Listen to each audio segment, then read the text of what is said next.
Biggest problem at the moment in South African events industry is people having to come to terms with a sustainable events industry, because that's what we are now in. We've arrived at a site that had a event previously to when we arrived, and there was sweeping and cleaning. However, when we did a walkabout, this is what we picked up. This is production, so it's not participant driven mess or litter. This is production mess. It is cable ties, which is all involved in the production process.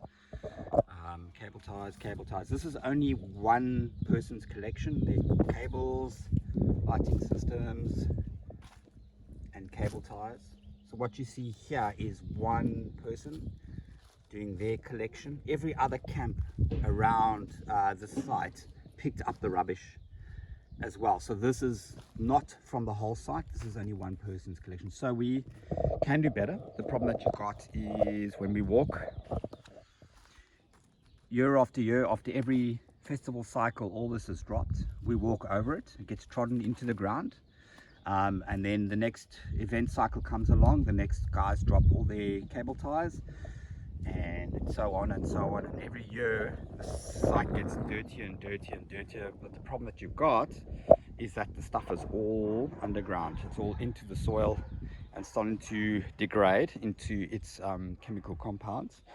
So the event industry in South Africa needs more accountability.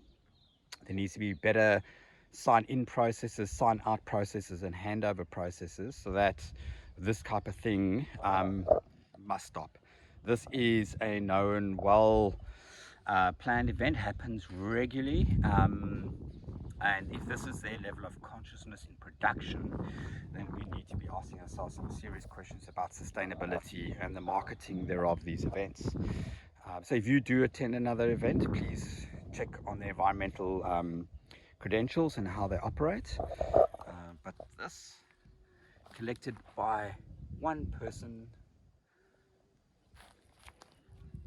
not by anybody else on site, is totally unacceptable for any national event production system in South Africa or company.